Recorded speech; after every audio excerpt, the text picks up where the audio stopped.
It's a great day for science in Michigan in particular. A consortium for stem cell therapy that's being announced today represents an effort on behalf of a number of stakeholders within the university.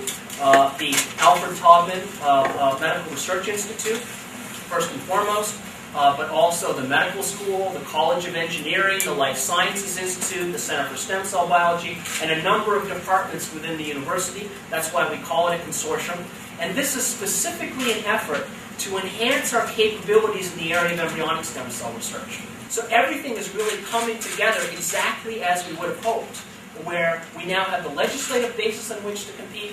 We have major private donations to support embryonic stem cell research, such as from Alfred Taubman, and we have underway from the university to also invest in expanding the facilities and recruiting new faculty. The investment in the Stem Cell Therapy Consortium will be around $2 million in the near term, but on top of that, we'll invest millions more in recruiting new faculty.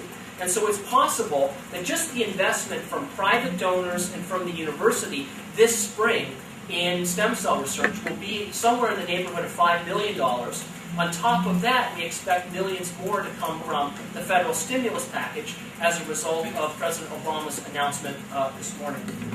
Studying one type of stem cell probably, or may not necessarily give us all the answers. And so by being open-minded, in essence, looking at not only embryonic stem cell lines and new embryonic stem cell lines, but also being able to compare those with adult stem cells as well as induced pluripotent stem cell lines that Dr. O'Shea will be working with, really will give us an example, or give us an ability to determine which stem cell lines give us the most information. We're going to continue on the human ES core to do what we've always done. We train people. We differentiate cell lines. We make cell lines that we can use to identify, for example, neurons in tissue culture.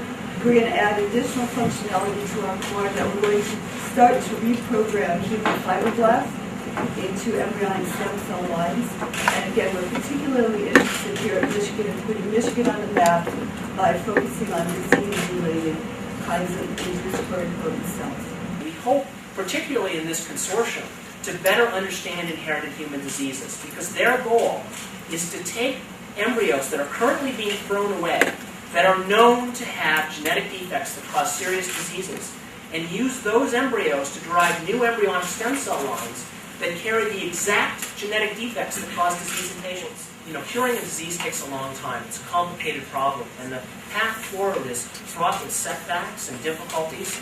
And so it's very difficult to put a number on how long these things are going to take. I think people should not expect new cures in 2 years or 3 years down the road. What we're really thinking about here is launching research that could lead to new cures 10 years, 20 years down the road. So overall, the goal at the university is to pursue all forms of stem cell research, including adult stem cells, reprogrammed adult cells, and embryonic stem cells, so that no matter where the cures come from, we can get there sooner rather than later.